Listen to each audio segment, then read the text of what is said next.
an appointment with.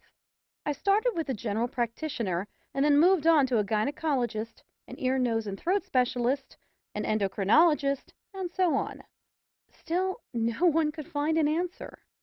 Each new doctor would take some tests, prescribe a treatment, and say that it would fix everything.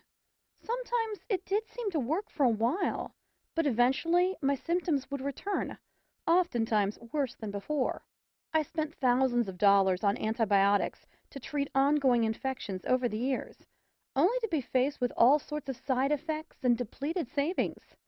Since my family helped to pay for my endless tests and medical appointments, their bank accounts were drained as well. Fed up with traditional methods, I then tried a whole new tactic. I changed my diet and began ingesting vitamin supplements like candy. If I read somewhere that it might fix one of my many medical complaints, I'd add it to my repertoire. I even tried massage, acupuncture, and chiropractics, hoping that something would ease my suffering.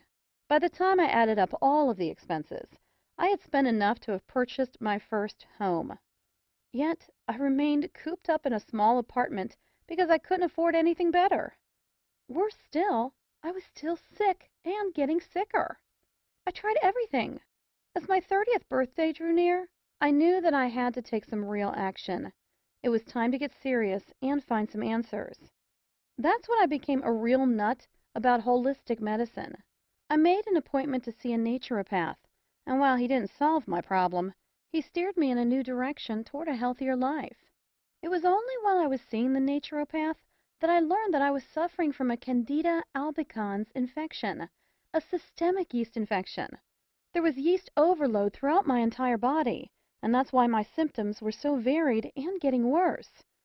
The yeast had started as typical vaginal and sinus infections, which is very common, and then spread throughout my internal system, attacking virtually every organ and tissue it came in contact with. No wonder I felt so sick all of the time.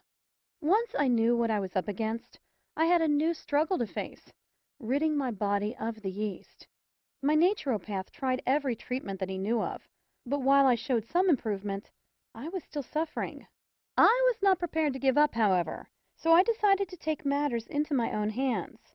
In my desperate search for a cure, I wanted to know everything there was to know about candida infection, how it worked, how it could affect the body's organs, and how to get rid of it. So I started studying hard. I bought every book on dermatology